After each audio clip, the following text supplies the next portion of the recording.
Black Panther Wakanda Forever is a very interesting movie that is defined by its context. What I mean is, there are things that exist inside of this movie and then outside of this movie, and they very much affect each other. There's things that happen in the movie that maybe I don't love or I do like, but only because they happened outside of the movie, which I think is interesting. Overall, I think the movie works. You know, it's a little long, it's on the long side. I think most people will have fun with it. And I think it is everyone's saying, a fitting tribute to Chadwick Boseman. And that's a good example of what I mean by context, right? Like, if you did not know that Chadwick Boseman died, apparently right before they were going to start filming this movie, it would not make any sense what was happening. Like, it wouldn't, not that it wouldn't make sense because they explain, you know, that Black Panther died, but you would just go, why did they do that? I wonder what a kid watching this in 10 years who isn't even born, like a 10-year-old who's watching this movie and doesn't know all of this stuff, will think happened, and like how that will affect the movie watching experience. Because as a story point, the idea that Black Panther died right before, well, not right before, because there's a year time jump, but the idea that Black Panther died a year before the action of this movie starts, and so much of it is the result of his decision at the end of the last movie, is interesting. Also, I'm not going to put spoilers in here. I'm going to try as hard as I can not to spoil the movie. So, like I said, I think that the context of that, I think as a story moment in the movie, I would be kind of confused. Like, if they did that with Ant-Man, if they just started the next Ant-Man movie with Ant-Man having died, I don't think I'd be super happy with that. I think it would feel like a pretty strange way to deal with that character's arc. But because of the context, it makes sense. And I think that context not only makes this part of the story make more sense, it also makes the performances more interesting and more compelling, right? And everybody said this, like Angela Bassett is fantastic. You know, Letitia Wright is very good. But speaking of context, even though Shuri is the main character of this movie, like 100% she is the lead of this movie, I found it really hard to empathize with Shuri because of all of the vaccine denial stuff. And I'm not saying that specifically, you know, people that don't believe everything I believe shouldn't be allowed to be in movies or anything like that. But as a person who took, you know, COVID very seriously, I can't not see this actor as that person who, when things were really going, was sharing videos of misinformation about that and about a lot of stuff that I think was generally pretty hurtful. And I think everybody is going to have a different reaction to that. There's different levels to how much people care about what she said, how much people care about that in general, and how much people are able to separate an actor from a role. And like in a lot of places, in a lot of specific situations, like I've seen a movie with someone, with some actor who outside the movie I have a real like distaste for some reason, even if it's just like I know someone who bumped into them on the street and they were a jerk to them. And sometimes that's enough for me to be like, I don't like that guy.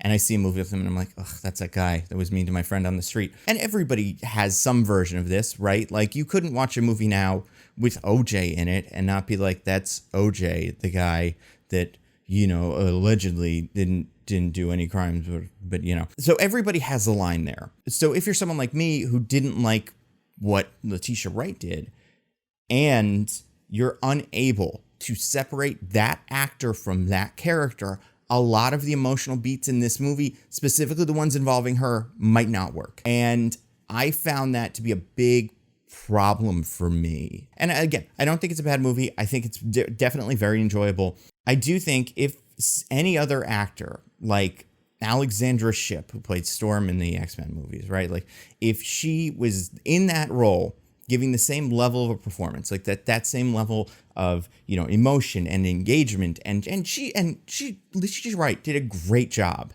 But if it was anybody else doing that exact same role, I don't think I'd have a problem with it. Like, I think we're going to run into the same issue with Evangeline Lilly in Ant-Man and the Wasp: Quantumania, but she's a lead, but she's not the lead. Like, the movie is not about her. She is not driving the plot. I think if Paul Rudd did that, it would be a huge problem. Anyway, I don't want to get into the politics, but I do think that affected how I viewed this movie. And all I'm saying is, the context of what happened outside of the movie affected the movie itself for me. Another thing context-wise, I, in this movie, absolutely loved Namor. I thought Tenoch was great. I thought the character was very interesting. I thought his motivations were very true to like his experience and the world as it existed. I think it made sense as a next step for where Wakanda was in the world right now, being like now they have to deal with this guy. And I think the visual design of that character in terms of like flying around and fighting, but also the way they chose to make Atlantis or Talokan. I think it's Talokan. There you go. I knew I was close. The visual and, you know, cultural choices they made about Talokan, the new Atlantis being this Mesoamerican empire, how that separated it visually from Atlantis, but also, you know, more than Atlantis in the Aquaman movies, how it gave it a real sense of culture. It felt like a real place. I bought into it in a way that I don't think I did with Aquaman, where it's like, oh, fancy future city and some fish people. Whereas this was like, these are people that, you know, live here and have their own culture, have their own like Wakanda Forever kind of symbol that they do, and have fun and have lives that Namor wants to protect, doesn't want to be disturbed. That being said, I think this was a weird Namor. As someone who is familiar with the character from comics, I think he's very specifically two things, right? Namor is arrogant and moody. I think they got moody. I think they got kind of how he is erratic sometimes, how he's very emotional, and how the way he's giving his speeches, he kind of swings from this direction to this direction. And I think it all makes sense. I don't think he was like a very stoic character. However, he felt so relatable and everything he was doing was so easy to connect with. It's interesting how this Namor is almost like anti-arrogant. There's some bits in the movie where I'm like, oh yeah, that's Namor. That's like the kind of thing he would do. And a lot of other bits where it feels like this character is so different from the comic version. And I don't think it's a terrible thing. I do just think for me, I was like, this is interesting. It's like, it's not what you'd expect. I think really hardcore Namor fans, if they exist, might be a little bit not super hype on this performance, right? And I understand that. I think the average fan will just like this guy. I think, and I might make a video about this, I think there's a case to be made that he's one of the best villains Marvel has produced.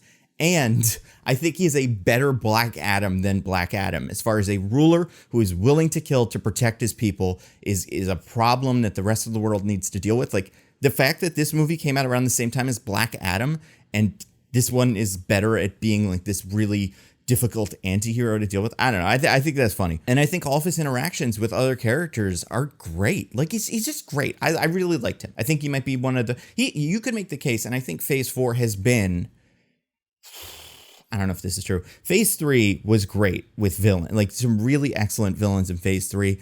I think there's a chance you can make the case that 4 had some that were maybe better. I think Wenwu, Green Goblin, Agatha Harkness, Kang in the Loki show, Scarlet Witch in Doctor Strange, Gore kind of, Harrow kind of. Maybe this isn't as cut and dry of an opinion, but I do think there are some really strong villains in phase 4, and he might be the strongest one in terms of like, you know, punchy hardest, and he just resonates really emotionally. And I just think that what they did with the character is super interesting. I think the movie itself had a lot of really cool things going for it. That our production design was cool.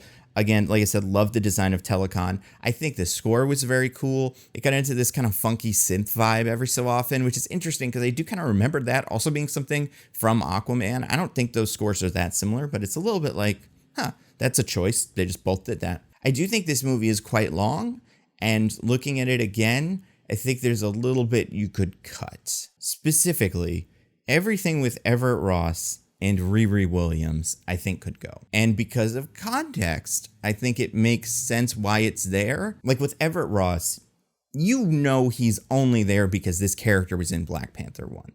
The same reason that like Mordo shows up in Doctor Strange 2, even though he's pretty much no reason to be there. Or even the same reason that Michael Stuhlbarg, the Doctor, shows up in Doctor Strange 2, even though he has no reason to be there, right? Like there's a lot that always happens with these movies. And it's like, you know, did we need Darcy in this new Thor movie. Not really, but it was like, oh, she shows up in Thor movies, so there she is. So like having Everett Ross there, I understand why they did it. I don't think his story really went anywhere, but whatever. Riri Williams, I would be shocked if Ryan Coogler and whoever else wrote this script with him wrote the first draft of the script, handed it to Kevin Feige, and Kevin Feige went, oh, you guys put Ironheart in the movie. Wow. And Ryan Coogler was like, wait, why? Do you guys have some plans for her? Is that some character you want to use in the future? Oh, yeah, we're giving her a show. She's probably going to be in the Young Avengers or Champions or whatever that ends up being. So this is great cross-promotion and will help endear fans to the character and make it a little bit easier to tell her story in the future. Like, it feels like Marvel told them to please put